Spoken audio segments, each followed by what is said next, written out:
최근에 뭐 이런 기사가 하나 떴습니다. 2025년, 26년에 집값이 폭등한다고 하면서 주택산업연구원의 경고가 나왔다. 뭐 이런 기사가 있어가지고 이게 실제로 이런 얘기를 했나 해서 제가 한번 찾아봤습니다. 이렇게 폭등이 한다고 얘기를 할 정도인가? 이게 보니까 그 주택산업연구원에서 이제 세미나를 하나 합니다. 근데 이게 그 주택 공급 활성화 방안이라는 세미나인데 이 세미나의 내용들을 한번 보면서 여러분들한테 설명을 해볼게요. 기본적으로 이 보고서상에 뭐 폭등한다 뭐 이런 내용은 없어요. 근데 이제 그 세미나니까 아무래도 이제 뭐 누가 발표를 했겠죠?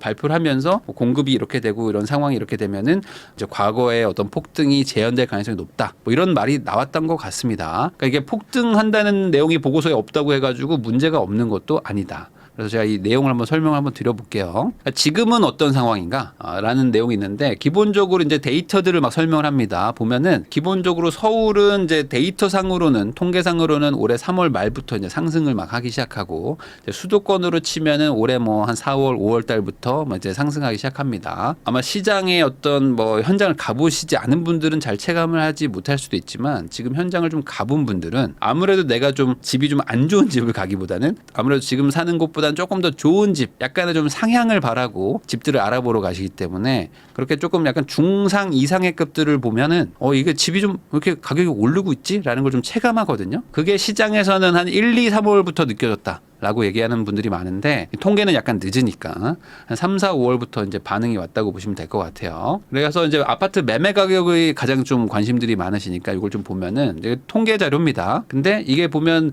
다 오르는 게 아니에요. 그리고 이 시청자분이 100명이라고 하면은 우리 집은 안 오르는데요 라고 하시는 분들이 한 60명 정도? 6, 70명 정도는 될 겁니다. 왜 그러냐면 기본적으로 이제 서울은 좀 오르고 있죠. 서울은 좀 오르고 있고 이제 인천도 오르고 있습니다. 여기 둘 합치면 한 1200만 명 정도 되거든요. 그러니까 1200, 1300만 명 정도는 뭔가 좀 올라가네 라는 느낌 좀 받고 그다음에 이제 경기도는 이제 뭐 낮지만 어쨌든 지금 하락세가 여전히 이어지고 있습니다. 그러니까 여기도 뭐 일부 지역은 올라가고 일부 지역은 뭐 내려가고 이러겠지만 여기 사는 한 1500만 명들은 못 느끼는 분들도 많을 것이고 지방 광역시나 기타 지방은 더 체감이 안 되는 곳들도 있겠죠. 그러니까 지금 통계만 봤을 때는 서울, 인천만 좀 상승하는 분위기라고 보시면 될 것 같고 나머지들은 혼재되어 있다. 근데 이제 이 보고서에 이런 얘기가 나와요. 뭐냐면 상승 압력이 축적 중이다. 그러니까 이게 무슨 의미냐? 경제 성장률이 지금 좀 높아지고 있고 그리고 이제 주택 수요가 좀 늘어나고 있다. 거기다 이제 주택 공급은 계속 부족한 상태가 이어질 것 같고 이제 주담대 금리도 어찌됐든 간에 이제 내려갈 거로 지금 전망들을 하고 있다 보니까 이게 다 상승 요인으로 좀 작용하지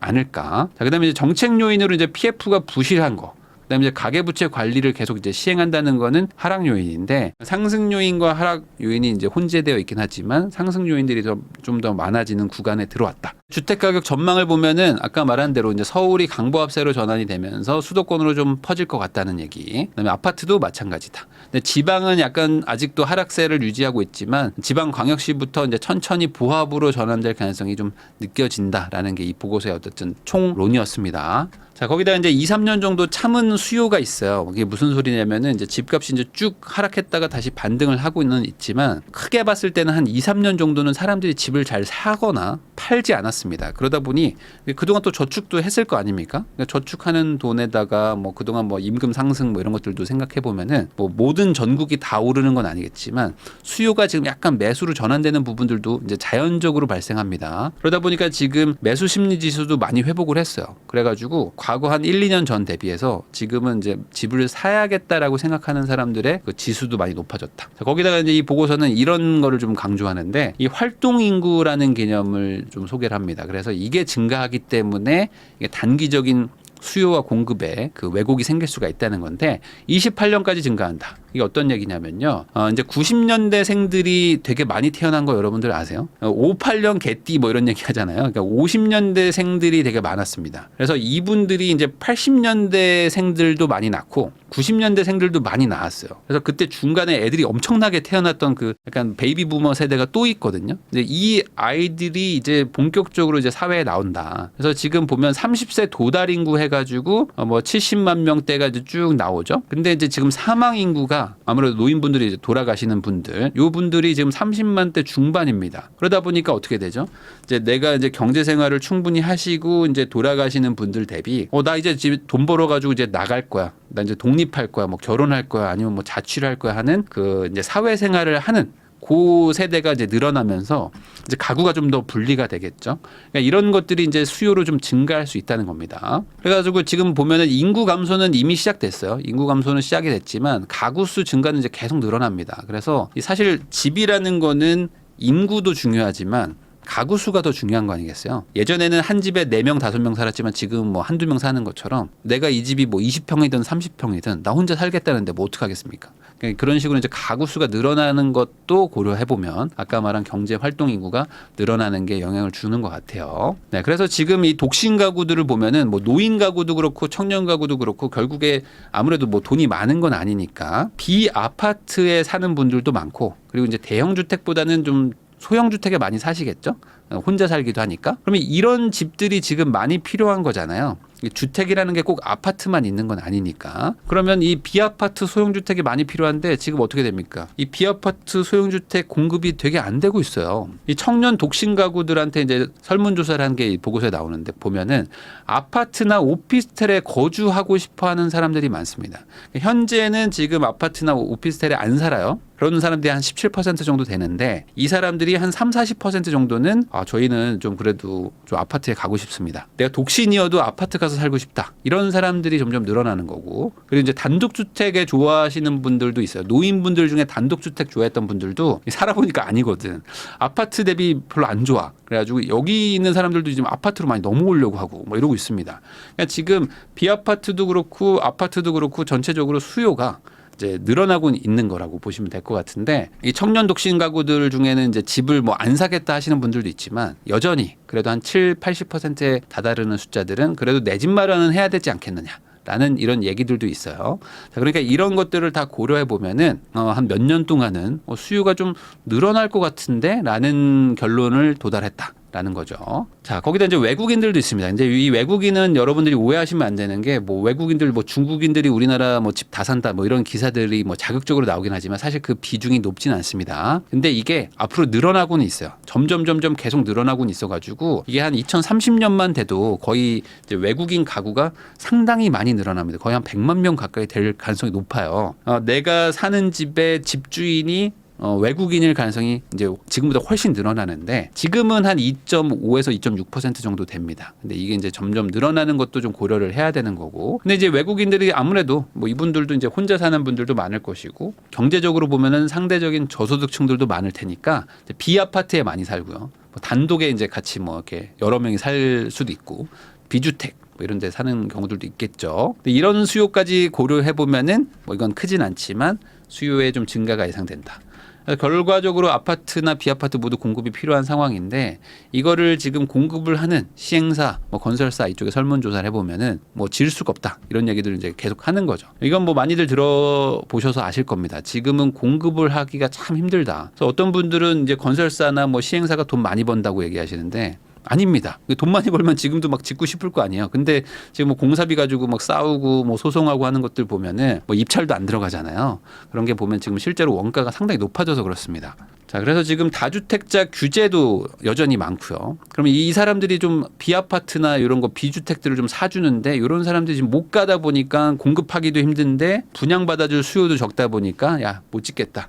해가지고 실질적으로 지금 인허가들이 많이 줄어들고 있는 상황입니다. 여기 보면 이런 내용이 나와요. 이 공급이 급감한 비아파트 비주택의 대책이 필요한데 이거에 대해서 지금 뭐 답이 나오는 게 별로 없다. 오피스텔 공급 위축을 보면요. 예년 대비 90%가 감소합니다. 그러니까 오피스텔은 지금 진짜 못 짓는 거예요. 이게 뭐 약간의 좀 공사비도 좀 높기도 하지만 이거 사줄 사람이 없다. 지금 뭐 일반적인 빌라도 안 사주고 하는데 이것도 누가 사주냐 하면서 지금 오피스텔 아주 급감했고 그 비아파트들도 이제 급감하는 상황입니다. 비아파트는 61%가 이제 급감했죠. 거기다 이제 고금리가 이제 3년 정도 지금 지나가고 있는 상황인데 그러다 보니까 이제 공급 부족도 누적돼 있는 상황입니다. 여러분들도 기억하시겠지만 한 몇 년 전만 해도 공급이 부족하다고 해가지고 야 집을 많이 짓겠습니다 해서 3기 신도시도 발표하고 했었는데 이게 갑자기 고금리를 만나면서 사람들이 이제 엄청나게 위축됐죠. 그러면서 지금 수요가 완전 눌렸었는데 실제로 공급 부족이 뭐 해결된 건 아니거든요.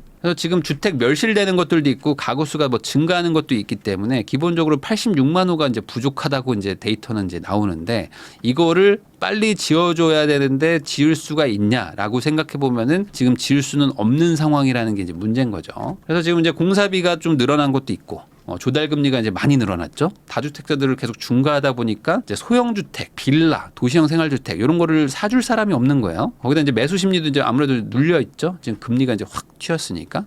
그러면서 이제 복합적인 이유로 공급 부족이 일어났다. 그래서 실제로 지금 보면은 건축비는 쭉 늘어나고 지가는 떨어지지 않았으니까 원가가 많이 늘었는데 매매가는 확 눌리면서 야 이거 분양해봐야 사업성이 안 나온다 하면서 지금 시행사들이 손을 놓고 있는 상황. 거기다가 지금 PF 상황도 안 좋으니까 여기서 지금 일을 더 벌리기보다는 있는 거 해결하기도 쉽지 않은 상황인 거죠. 그래서 지금 시장 건축비랑 뭐 인정 건축비 뭐 이런 것들을 보면은 뭐 실제로 내가 분양을 해서 이 정도는 받아야지 사업성이 나온다. 라는 거랑 정부나 인정해주는 그 건축비가 좀 차이가 좀 많이 납니다. 그래가지고 이 분양가라도 좀 많이 받으면 좋겠는데 이것도 안 되니까 약간 사업을 좀 뒤로 미루고 좀 시간을 좀 지내봐야 되겠다라고 생각하는 업체들도 많은 거죠. 노후 임대 소득용 소형주택이나 오피스텔을 두세 채 보유하는 다주택자들이 좀 있었다. 근데 이게 지금 급감했죠. 그리고 이제 똘똘한 한 채를 추진한 지가 벌써 한 4, 5년 정도 됐습니다. 그러니까 그 똘똘한 한 채만 사자. 괜히 뭐 다주택 하지 말라라는 정책을 한 지가 한 4, 5년 돼가지고 당연히 똘똘하다는 거는 나도 살 수 있고 빌려주기도 좋은 집이니까 작은 집, 뭐 조금 뭐 애매한 집 뭐 이런 거 있죠. 뭐 저소득층이 살기 좋은 뭐 그런 집들 이런 것들은 이제 기피하게 되겠죠. 한 채만 가지고 있어야 되니까. 그러니까 이제 수요가 급감합니다. 그러니까 수요가 당연히 급감하니까 분양 받아줄 사람도 없으니까 매수자도 없으니까 공급도 급감하면서 몇 년 지나서 공급 부족으로 인한 집 부족 현상이 이제 나타날 것이다. 라고 지금 예측을 한다는 겁니다. 거기다가 이제 다주택자들 좀 풀어주고 임대사업자라도 좀 활성화하면 좋겠는데 이미 정책 불신을 좀 받고 있다. 그래서 신규 등록 기피 현상이 있다는 겁니다. 그래서 뭐 이게 다주택을 해보신 분들은 뭐 학을 띄고 난 다시는 안 한다 이런 얘기를 하시는 분들도 많거든요. 그러다 보니까 이게 소형주택 공급되기가 쉽지 않다는 겁니다. 그래서 정리를 하면은 가구 수가 늘어나고 경제 인구가 늘어나는데 그러면 어찌됐든 간에 집이 더 필요한 건 맞죠? 그러니까 둘이 살다가 쪼개져서 나오면은 한 집이 더 필요한 거니까 거기다 이제 매해 멸실도 일어나는데 인허가도 꾸준히 해줘야 되는데 이쪽에서 좀 부족한 부분들도 있고 체감이 안 되는 분들도 많은 게 수도권 특히 서울 쪽에는 많이 부족하고 다른 지역들은 좀 덜 부족하고 뭐 대구나 이런 곳들은 막 집이 남고 막 이렇습니다. 그러니까 지금 지역별로 똑같은 한국이 아니에요. 다 다릅니다. 다 다르기 때문에 지금 이 보고서에서 걱정하는 거는 서울 그리고 이제 경기도의 뭐 핵심 지역들 이런 데들이 수요가 막 늘어나는데 따라가지를 못하는 상황이다. 그래서 믿을 건 3기 신도시인데 이 3기 신도시도 지금 몇 년 뒤로 딜레이가 될 수밖에 없는 상황입니다. 그러다 보니까 지금 이걸 어떻게 해결하냐 이겁니다. 뭐 몇십 년 뒤를 얘기하는 게 아니에요. 지금 한 2, 3년 뒤를 보면은 이 수요가 지금 늘어나고 있는 구간인데 공급이 갑자기 급감해 버리니까 이거 어떡하지? 라는 건데 이거에 대한 대책으로 뭐 지금 서울은 비아파트를 공급을 해줘야 되고 지방은 미분양 적체를 해소해 줘야 된다고 적어놨는데 이게 정부가 지금 해야 될 일이 맞죠? 근데 이게 지금 되겠느냐? 이 여러분들도 아마 좀 이거 될까? 라는 의문이 좀 들 겁니다. 거기다 지금이라도 다주택 규제를 풀어가지고 비아파트도 좀 사라고 하고 오피스텔도 좀 사라고 해가지고 빨리 지을 수 있는 빨리 준공돼가지고 어찌됐든 빈집을 만들어줘야 된다라고 하는데 이걸 할까?라고 하면 좀 의문이 들죠. 자 거기다 이제 분양가 규제도 좀 없애고 건축비도 좀 인정을 좀 현실화를 좀 해달라. PF 대출도 좀 지원을 해주고 주담대도 조금 좀 완화를 해가지고 미분양 해소 좀 하자 뭐 이런 게 이제 보고서에 해결책이라고 적혀 있는데 이걸 할까?라고 생각하면 애매하다. 이런 것도 있습니다. 재개발 재건축 사업성을 좀 향상을 시켜야 된다. 기부 체납도 좀 줄여가지고 지금 아예 공사를 못 하고 있는데 착공도 좀 하고 뭔가 좀 진행을 하게 만들어줘야 되지 않느냐. 민간 임대주택 같은 거 하라고 정부에서 많이 지금 추진을 하고 있는데 규제도 많고 임대료도 많이 못 올리고 조달금리도 워낙 세기 때문에 이거 어떻게 하냐 뭐 이런 얘기들이 지금 업체들에서 나오고 있는 거예요. 그러니까 이런 것들도 공급이 될 수 있도록 해주면 좋겠다. 라고 해결책에 써 있긴 합니다. 그래서 이걸 다 읽어보면은 맞는 말 같기는 해요. 뭐 이런 걸 해가지고 공급을 많이 해줘가지고 어쨌든 집이 많아지면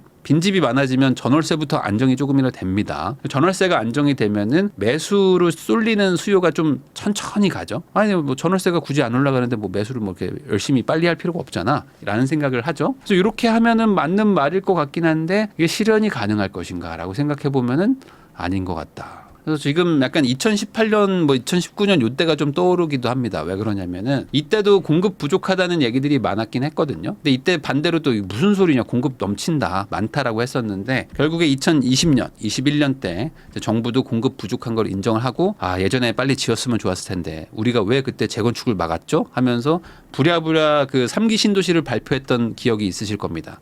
그래서 지금도 똑같아요. 지금도 공급이 부족하다는 사람이 있고 무슨 소리냐, 공급 하나도 안 부족하다고 얘기하는 분들도 있는데 이게 시간이 지나가지고 만약에 공급이 안 부족하면 다행인데 공급이 엄청나게 부족한 상황이 와버렸어. 집이라는 거는 정말 뭐 뚝딱뚝딱 지을 수 있는 게 아니니까 몇 년이 걸려버리니까 그 사이에 또 왜곡되는 시장이 또 발생할 수밖에 없는 거죠. 그래서 이 부동산 정책이 계속 롤러코스터를 탈 것 같아요.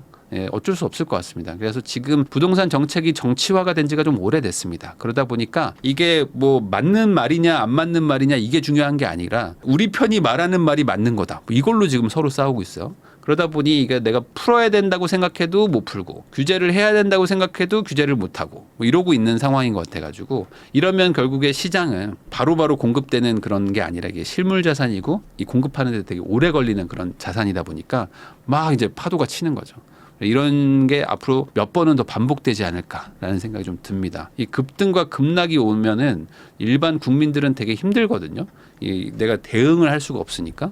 그래서 막 이사도 가야 되고 뭐 갑자기 살려다가 막 못 샀더니 뭐 몇 억이 오르기도 하고 반대로 샀더니 막 쭉 빠지기도 하고 하는데 이런 시장을 안 만들게 하는 게 어찌 보면은 이제 정치권이나 정부에서 해야 되는 건데 그렇게 하기가 쉽지 않은 지금 상황이지 않을까. 그러면은 롤러코스터 탈 수밖에 없는 거죠.